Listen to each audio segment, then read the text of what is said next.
Lizzie Harrison for Card Player TV, and today I'm here with Barry Greenstein. He recently won his third World Series of Poker bracelet in the $1,500 buy-in Razz event. Congratulations, Barry. Another bracelet to add to the collection. Yeah, thanks, Lizzie. So tell me about the tournament. Did you consider Razz to be one of your best games? I know you tell me that your best game is your opponent's worst game. So are other people really bad at Razz? Yeah. Is that the problem? But, I had good cards. That was a big factor in me winning. But you'll notice that, that we have a lot of events that aren't Hold'em. Mm-hmm. And most of the people play Hold'em. So when I can play in an event like Razz or tomorrow 7-8 or better is going to be a good event, those kind of events, I have a real good shot at winning a bracelet. Obviously, the other event that I made the final table is Deuce to 7, no limit. Not many people play that. And I felt like I was a pretty good favorite to win that one once I made it to the final table. So the players who are out here primarily to play No Limit Hold'em might be drawn into these other events when there's no Limit tournament going on. Is that the mindset? Yeah, there? Yeah. So everyone's trying to win a bracelet, so it gives me an advantage because I'm pretty even at all the games. And since this event had a smaller buy-in, I mean, it did have a decent-sized field, 453 players. So how do you navigate through a field like that where a lot of them aren't as sophisticated at the game, let's say? Well, that's a good thing, right? But absolutely. Really, I missed the first 3 hours of the event because I went deep in the No Limit Hold'em from the day before. Okay. So I was pretty short, but I got really fortunate at the end. I won 2 big pots. And the way tournaments are, you're playing for bigger limits at the end. So it was a surprise, missing 3 hours. I ended up being the chip leader at the end of day one, so that was pretty surprising. And really what happened, I think this is what you need to have happen normally to win a tournament. Whenever I was getting short, and I was in one of those modes where I said, I really have to pick up a hand or win a hand, I always did. And that's key. That's key, and that's how you win tournaments. And then at the final table, I actually got short, and then went on a really good rush where it was one of those rushes of cards where I started to say, if I don't win this tournament, it's going to be embarrassing. Because kind of anyone would hold these hands, 3 to a wheel all the time, ace deuce in the hole over and over, and even matchups where I made a 6 against someone 7, stuff like that. So I was, getting hands that made me feel I was going to win the tournament. Well, I've talked to a few players about bracelet bets that are going on, and I know some of the bracelet bets are no longer valid if you show up for the tournament late. You mentioned you showed up late. Did that put any of your bracelet bets off? No, well, the bracelet bets I have are just for the whole World Series of Poker, so it has nothing to do with when I show up. So that's one of the reasons I'm playing these, and I actually have bets that I'll win 2 bracelets, and that might seem a little cocky, but this is the first year. Well, this is the first year I'm not playing in the side games all the time. What people don't realize is in the past I've played overnight in the cash game, and most of the tournaments I played in the World Series in the past I played on no sleep. So now finally I get to have some sleep. It's like a luxury, and I get to play. Yeah. So I feel like I do have a pretty good edge, and like I say, I'm pretty versatile as far as games. And then I had one other thing is. Geraldo Vulgaris, right? Yes, I know him. Well, he's got this thing, he's on this big Poker Sunday show, and where whenever he says someone's not that good, first he said Men Win wasn't a good tournament player, wasn't that good. Mm-hmm. Men went on a sick rush at the beginning of the year. Then he said he didn't think Chris Ferguson was all that good. Chris won like 2 or 3 tournaments. And then he was talking about the good tournament players, and I think that in a World Series of Poker where we play all the games, I think I'm certainly one of the favorites to win a bracelet. I would say so. Definitely in the top few. And he didn't seem to think that. But, and I even said to him, well, I don't play these tournaments on sleep. I'm playing the cash games. See what happens if I get a little sleep. See if I win a tournament or not. And so, what happened is I did. I won some sleep. So he's got like the reverse jinx. This guy, I don't know if he's just always wrong or if it's just, it's kind of like the Sports Illustrated cover. That's a jinx that way. Well, for all this saying you can't play means you're probably going to have a good future in poker. Well, you mentioned you have a couple of bracelet bets going on if you'll win 1 bracelet or 2 bracelets. How do you decide the odds to set on yourself or what you'll accept? What goes into that? Well, it's a negotiation. Okay. It's kind of like saying when you go to one of these outdoor bazaars or whatever they're called, you negotiate and you're willing to pay, let's say, the guy's trying to sell it for $100, and you talk him down to get it for like $50 or $40, and you don't know he would have actually sold it for $20. So the way it works, I don't even like to say what the odds are because I have a very big range in odds on these bracelet bets, and so it's whatever I can talk the person into. I mean, I have one bet on a particular thing.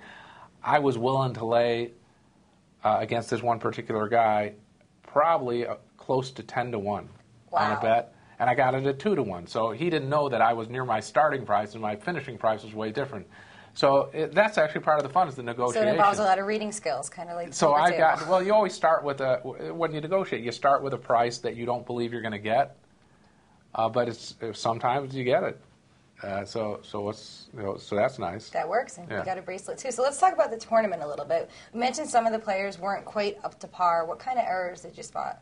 Well, there are lots of errors in Razz. Razz is a pretty subtle game. And most people think you're just playing showdown, but first of all, even at the basic strategy, we had a lot of inexperienced players calling raises with cards 9 or higher, which is a big mistake generally in Razz. But the other thing that I noticed, a lot of the players weren't double raising. When I would raise in late position, where there's only maybe one low card behind me, I'll often raise if I have a low card up and only one low card in the hole and a bad one. Sometimes even with 2 players. Well, in this tournament, because people were trying to hold on to their chips, even when they had 3 really good cards, they wouldn't double raise me, which is normal, pretty standard strategy. Even 3 to an 8, they should be double raising me. But they would always just call, and what ended up happening throughout this tournament for me in the Razz is because of that, they wouldn't take the lead on hands. And now if I could get ahead of them on the up cards, a lot of times they wouldn't have found out there are ways you can often find out in the earlier betting how strong someone is. Just by putting in a raise? By putting in pressure. For instance, if you just call and someone with an 8 calls also, you don't know how strong this guy's hand is. But if you double raise and the 8 still calls and this guy doesn't triple raise, he probably can't beat the 8, and that's why he doesn't. There are certain situations where you will with this other guy put someone else in the middle, and so you can find out how strong his hand. They never were very good at making plays to discover the strength of my hand. So I was always playing against someone where I had undisclosed strength. I'd catch a low card, they'd catch a big card, and they'd often even give up. A lot of times they gave up too easily also. Really?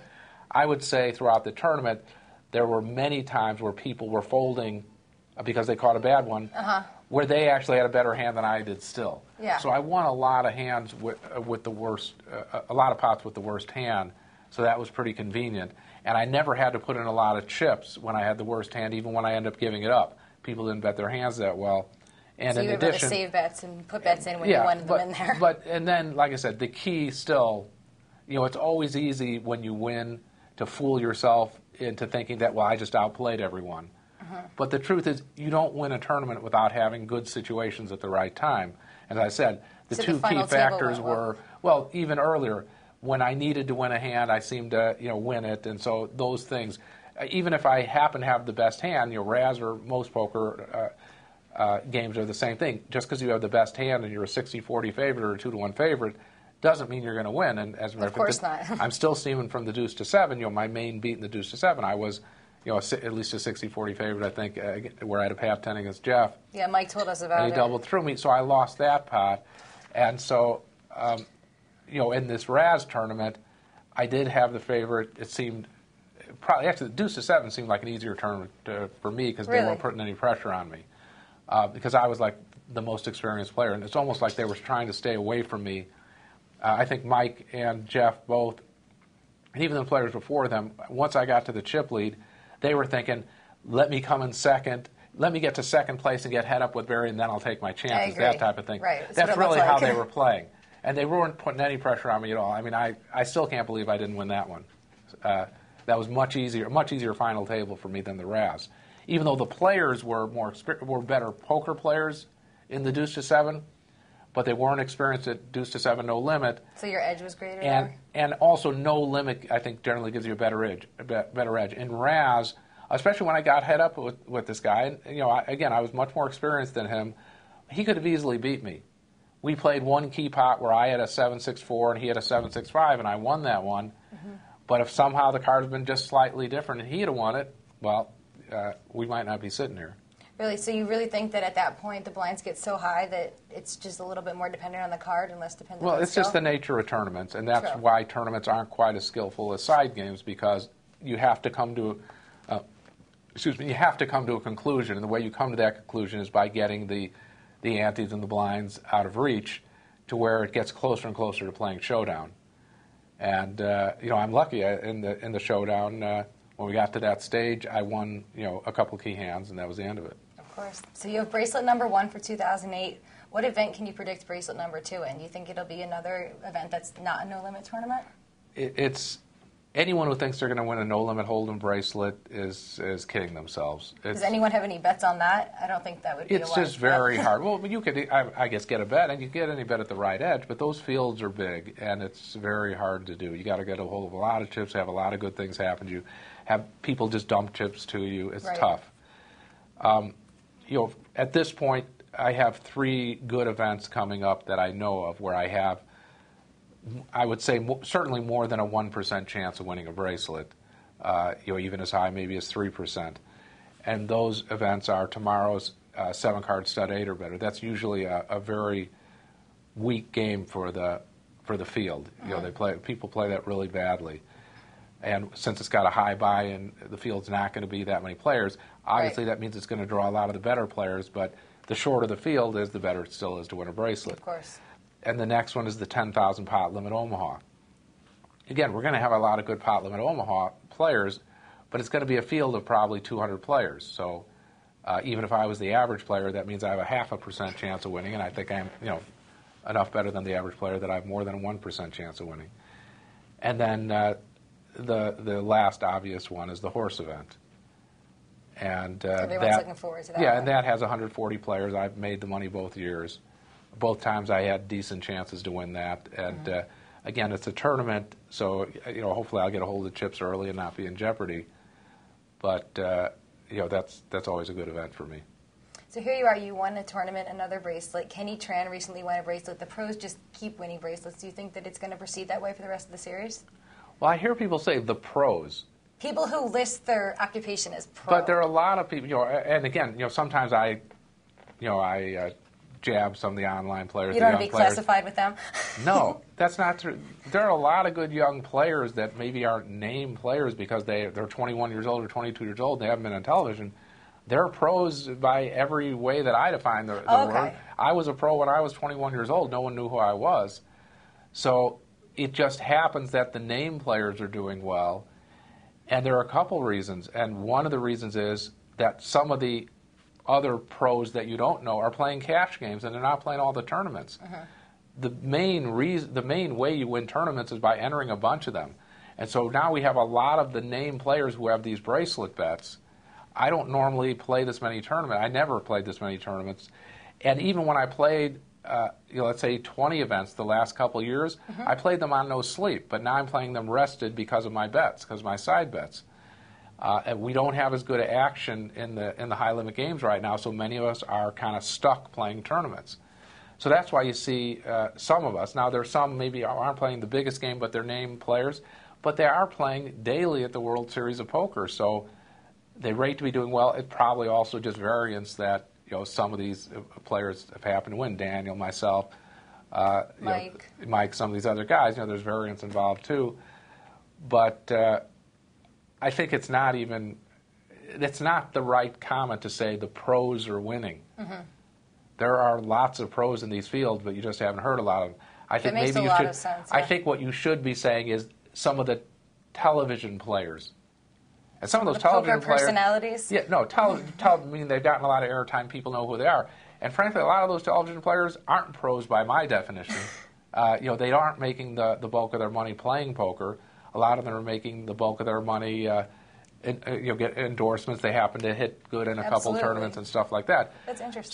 So I totally disagree with the statement, the pros are winning the tournaments. Okay, name players are doing better than you would have expected. I would go along with that. And like I said, combination of variance and a combination of the fact that the name players play more of these events for the reasons I've given, plus the fact that they're being endorsed, so they actually have reason to play all these events because their sponsors. Contractually obligated exactly. They're contractually obligated, and it actually helps their marketability. The name players are thinking about their marketability. I don't think I became more marketable because I won the Razz bracelet, but for some of these guys, I'm at one of the higher levels as far as recognition, but some of these are maybe another level down, and winning a bracelet increases their marketability to the next level. And so they have a lot of incentive to play a tournament every day and give themselves a shot to win. Now you go to some of these 21 to 25-year-olds, they're not yet thinking of, I win a bracelet, I get all this increased marketability. So they're just picking their spots, occasionally playing if nothing else interferes and there's no good cash. Thinking about hourly rate. And if there's no good cash game also, then maybe they're going to play. Mm-hmm. Well, you mentioned that some of the higher stakes cash games are not around as much as they used to be. Why is that? Well, there's a number of reasons, and one of them is there's just not as much money. The UIGEA, which took money out of the poker community in America, it actually trickles down to us in many different ways. Some of those television programs, high stakes poker, all that kind of stuff, they have online sites as their advertisers, and we get more money, we can get more marketing money. Some of the named players, it's cut into what we can get as far as endorsements and using our marketability. And also, poker, we don't have as good a farm system now. The young players play No Limit Hold'em, where the bigger cash games are mixed games. We used to have a lot of drop-ins that were businessmen who were playing for fun. We don't seem to have as much of that anymore, and a lot of us are getting older. It's like we've grown old with the game, and some players have fallen by the wayside, and we don't have a lot of young blood. So why do you think the businessmen aren't as involved as they were in the past? Because I know I've heard so many stories about the rich businessmen that used to come to Vegas, and you're right, I don't hear that anymore. Because, well, there's reasons. The landscape of poker has changed to where now if you're a guy who likes to play poker and you want to get involved, instead of playing with Doyle Brunson or, of course, Chip, now he's not with us, we lost a player there, they used to get a thrill out of doing that, coming to Vegas and playing with the best players in the world, right? Now they get a thrill out of coming to Vegas and playing in the tournament at the World Series of Poker and playing with the name players of the world. See, it's a different thing. Yeah, that makes so we're sense. seeing some of these people now playing the tournaments instead of the cash games, and that's where the money's going.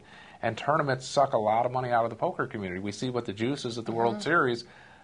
Figured out at the end of the World Series how much money got taken out of the economy, as well as travel expenses and lots of overhead.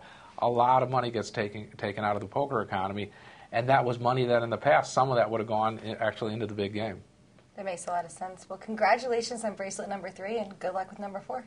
Okay, well, I win a few more bets if I can bring home a second bracelet, so you'll see me playing. We wish you the best of luck. I hope to see you again soon. Sounds good, Lizzie.